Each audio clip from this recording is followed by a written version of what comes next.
श्री शिवाय नमस्तुभ्यं भक्तों, स्वागत है आप सबका आपके अपने YouTube चैनल नमामि शिवजी में। भगवान भोलेनाथ की कृपा हम सब पर सदैव बनी रहे। भक्तों, आज के वीडियो में आप सुनेंगे संतान सप्तमी का व्रत किस दिन रखा जाएगा, पूजा विधि, शुभ मुहूर्त, इस दिन क्या करें क्या नहीं करें, संतान सप्तमी की व्रत कथा वीडियो में सब बताने का प्रयास करूंगी। वीडियो को पूरा अवश्य देखें। सभी भक्तों को संतान सप्तमी व्रत की हार्दिक शुभकामनाएं। भक्तों, सनातन धर्म में संतान सप्तमी व्रत का विशेष महत्व है। यह व्रत माताएं अपने संतान की लंबी आयु, अच्छी स्वास्थ्य, उन्नति और प्रगति के लिए करती हैं। भक्तों, यह व्रत प्रत्येक वर्ष भाद्रपद मास के शुक्ल पक्ष की सप्तमी तिथि को रखा जाता है। इस व्रत में भगवान भोलेनाथ, माता पार्वती, श्री गणेश जी की पूजा आराधना की जाती है। संतान सप्तमी व्रत को ललिता सप्तमी, अपराजिता सप्तमी, मुक्ताभरण सप्तमी के नाम से भी जाना जाता है। संतान सप्तमी का व्रत किस दिन रखा जाएगा, ध्यान से सुने भक्तों।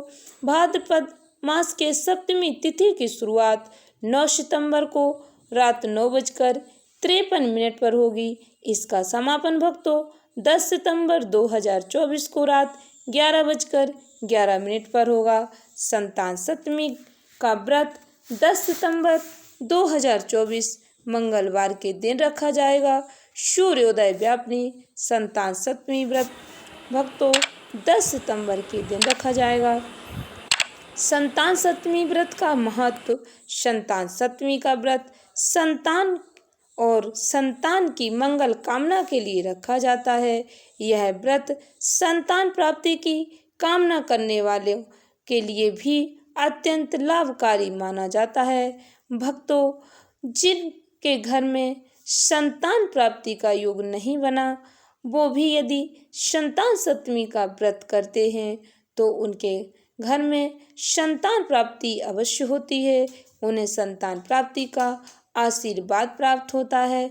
जिन माताओं के घर में संतान है वो भी यह व्रत रख सकती हैं। यह व्रत संतान के लिए ही रखा जाता है। संतान की लंबी आयु, उन्नति, प्रगति, खुशहाली के लिए रखा जाता है। भक्तों, संतान सप्तमी का पूजन मुहूर्त संतान सप्तमी या ललिता सप्तमी के दिन अभिजीत मुहूर्त सुबह 11:52 से दोपहर 12:42 तक रहेगा। भक्तों, संतान सप्तमी की पूजा आप सुबह के समय भी कर सकते हैं या दोपहर के समय भी कर सकते हैं या फिर आप शाम के समय भी कर सकते हैं। आप जिस भी समय करना चाहें संतान सप्तमी की पूजा आप कर सकते हैं। संतान सप्तमी की पूजा विधि। इस दिन भक्तों सूर्योदय से पहले जागने का प्रयास करें। सुबह जल्दी जाकर स्नान आदि से निवृत्त होकर भगवान भोलेनाथ, माता पार्वती, श्री गणेश जी की पूजा आराधना करें। इस दिन भक्तों स्नान आप सिर धोकर करें।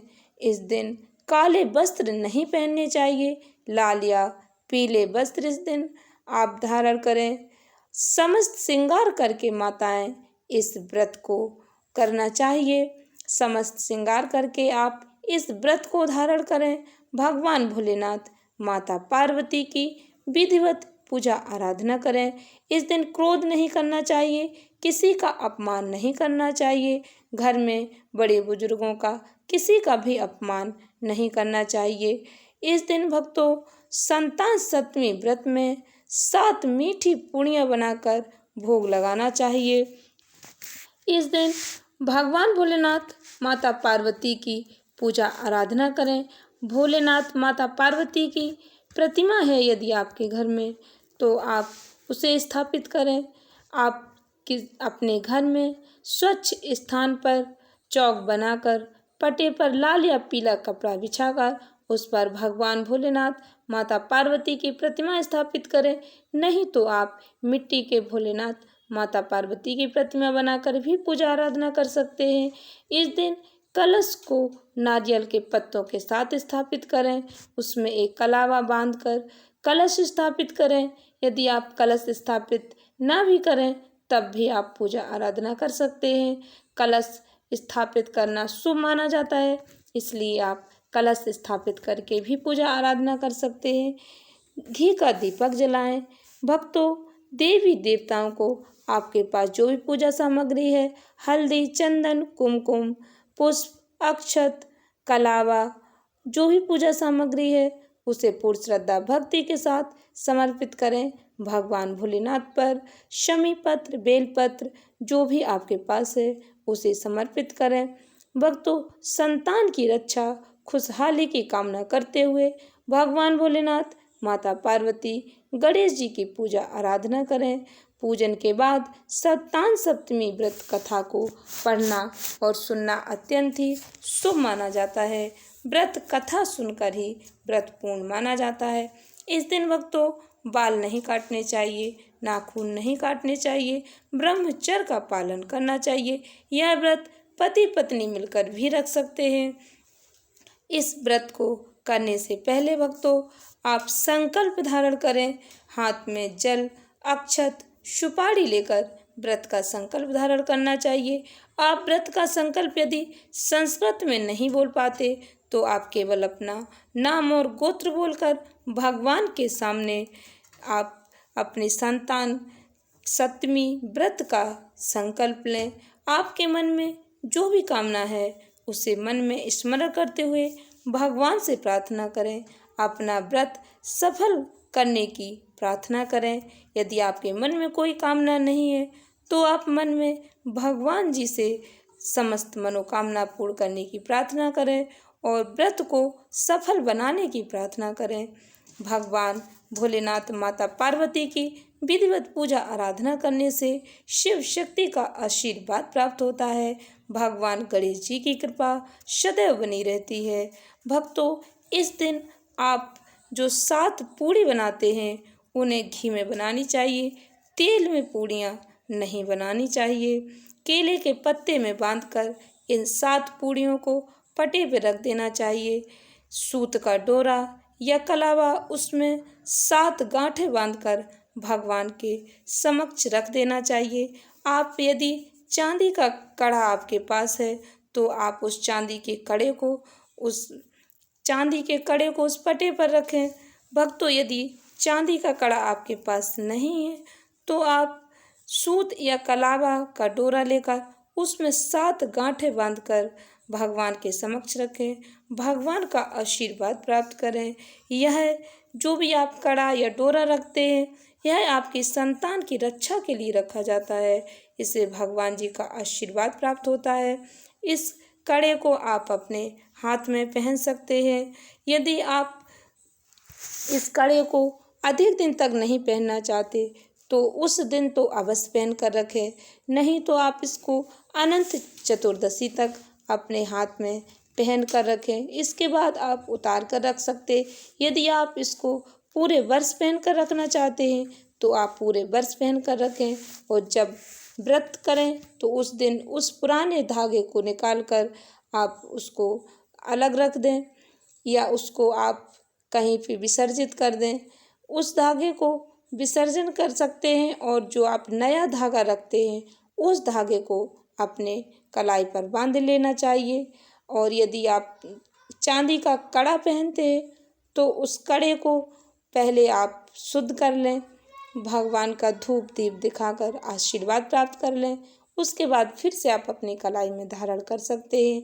संतान सप्तमी के दिन मीठी पूड़ी खीर बनाने का विधान है। आप मीठी पूड़ी खीर का प्रसाद बनाकर भगवान को समर्पित करें।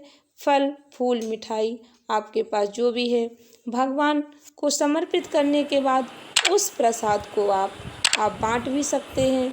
और जो भी आप पूजा सामग्री भगवान को समर्पित करते हैं उसे आप ब्राह्मण को दे सकते हैं। दान दक्षिणा जो भी कुछ आपने भगवान को समर्पित किया है, पटे पर जो भी सामग्री चढ़ाई है, यदि आप मीठी पूड़ियाँ अधिक बनाते हैं तो उसका भी आप दान कर सकते हैं, आप ब्राह्मण को दे सकते हैं। भक्तों, इस दिन शुद्ध सात्विक ही फलाहार लेना चाहिए। यदि आपको कोई परेशानी है, यदि आप कोई दवाई वगैरह लेते हैं तो आप ले सकते हैं, इसमें कोई दोष नहीं लगता है। यदि इस दिन आपका कोई दूसरा व्रत है तो आप उस व्रत को भी कर सकते हैं। और शाम के समय जब आप एक समय भोजन करते हैं तो उन मीठी पूड़ियों को आप भोजन के रूप में ग्रहण कर सकते हैं। आप ध्यान से प्रसन्नचित्त होकर सुने भक्तों, संतान सप्तमी व्रत कथा। एक बार भगवान श्री कृष्ण ने धर्मराज युधिष्ठिर को बताया कि किसी समय मथुरा में लोमस ऋषि आए थे। मेरे माता पिता देवकी तथा वसुदेव ने भक्ति पूर्वक उनकी सेवा की तो ऋषि ने उन्हें कंस द्वारा मारे गए पुत्रों के शोक से उबरने के लिए आदेश दिया। कहा, हे देवकी, कंस ने तुम्हारे कई पुत्रों को पैदा होते ही मारकर तुम्हें पुत्र शोक दिया है। इस दुख से मुक्त होने के लिए तुम संतान सप्तमी का व्रत करो। राजा नहुष की रानी चंद्रमुखी ने भी यह व्रत किया था, तब उसके भी पुत्र नहीं मरे। यह व्रत तुम्हें भी पुत्र शोक से मुक्त करेगा। देवकी ने पूछा, हे देव, मुझे व्रत का पूरा विधि विधान बताने की कृपा करें ताकि मैं विधि पूर्वक व्रत संपन्न करूं। लोमस ऋषि ने उन्हें व्रत का पूजन विधान बताकर व्रत कथा भी बताई। नहुष अयोध्यापुरी का प्रतापी राजा था। उसकी पत्नी का नाम चंद्रमुखी था। उसके राज्य में ही विष्णुदत्त नामक एक ब्राह्मण रहता था। उसकी पत्नी का नाम रूपवती था। रानी चंद्रमुखी तथा रूपवती में परस्पर घनिष्ठ प्रेम था। एक दिन वे दोनों सरयू में स्नान करने गईं। वहां अन्य स्त्रियां भी स्नान कर रही थीं। उन स्त्रियों ने वहीं पार्वती शिव जी की प्रतिमा बनाकर विधि पूर्वक उनका पूजन किया।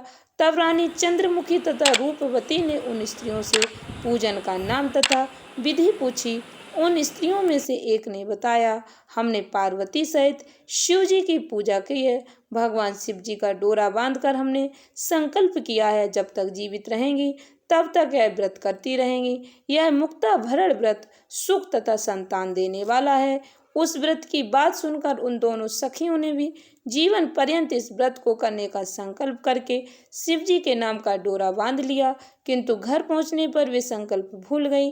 फलता मृत्यु के पश्चात रानी वानरी तथा ब्राह्मणी मुर्गी की योनि में पैदा हुई। कालांतर में दोनों पशु योनि छोड़कर पुनः मनुष्य योनि में आई। चंद्रमुखी मथुरा के राजा पृथ्वीनाथ की रानी बनी तथा रूपवती ने फिर एक ब्राह्मण के घर जन्म लिया। इस जन्म में रानी का नाम ईश्वरी तथा ब्राह्मणी का नाम भूषणा था। भूषणा का विवाह राजपुरोहित अग्निमुखी के साथ हुआ। इस जन्म में भी उन दोनों में बड़ा प्रेम हो गया। व्रत भूलने के कारण ही रानी इस जन्म में भी संतान सुख से वंचित रही। प्रौढ़ावस्था में उसने एक गूंगा तथा बहरा पुत्र जन्मा, मगर वह भी 9 वर्ष का होकर मर गया। भूषणा ने व्रत को याद रखा था, इसलिए उसके गर्भ से सुंदर तथा स्वस्थ 8 पुत्रों ने जन्म लिया। रानी ईश्वरी के पुत्र शोक की संवेदना के लिए एक दिन भूषणा उससे मिलने गई। उसे देखते ही रानी के मन में डाह पैदा हो गई, जलन पैदा हो गई। उसने भूषणा को विदा करके उसके पुत्रों को भोजन के लिए बुलाया और भोजन में विष मिला दिया, परंतु भूषणा के व्रत के प्रभाव से उनका बाल भी बांका न हुआ। इससे रानी को और भी अधिक क्रोध आया। उसने अपने नौकरों को आज्ञा दी कि भूषणा के पुत्रों को पूजा के बहाने यमुना के किनारे ले जाकर गहरे जल में धकेल दिया जाए, किंतु भगवान शिवजी और माता पार्वती की कृपा से इस बार भी भूषणा के बालक व्रत के प्रभाव से बच गए। परिणामतः रानी ने जल्लादों को बुलाकर आज्ञा दी कि ब्राह्मण बालकों को वध स्थल पर ले जाकर मार डालो, किंतु जल्लादों द्वारा बेहद प्रयास करने पर भी बालक न मर सके। यह समाचार सुनकर रानी को आश्चर्य हुआ। उसने भूषणा को बुलाकर सारी बात बताई और फिर क्षमा याचना करके उससे पूछा कि किस कारण तुम्हारे बच्चे नहीं मर पाए। भूषणा बोली, क्या आपको पूर्व जन्म की बात स्मरण नहीं है? रानी ने आश्चर्य से कहा, नहीं, मुझे तो कुछ याद नहीं है। तब उसने कहा, सुनो, पूर्व जन्म में तुम राजा नहुष की रानी थी और मैं तुम्हारी सखी। हम दोनों ने एक बार भगवान शिवजी का डोरा बांधकर संकल्प किया था कि जीवन पर्यंत संतान सप्तमी का व्रत किया करेंगे, किंतु दुर्भाग्यवश हम भूल गए और व्रत की अवहेलना होने के कारण विभिन्न योनियों में जन्म लेती हुई अब फिर मनुष्य जन्म को प्राप्त हुई हैं। अब मुझे उस व्रत की याद हो आई थी, इसलिए मैंने व्रत किया उसी के प्रभाव से आप मेरे पुत्रों को चाहकर भी न मरवा सकें। यह सब सुनकर रानी ईश्वरी ने भी विधि पूर्वक संतान सुख देने वाला यह मुक्ताभरण व्रत रखा। तब व्रत के प्रभाव से रानी पुनः गर्भवती हुई और एक सुंदर बालक को जन्म दिया।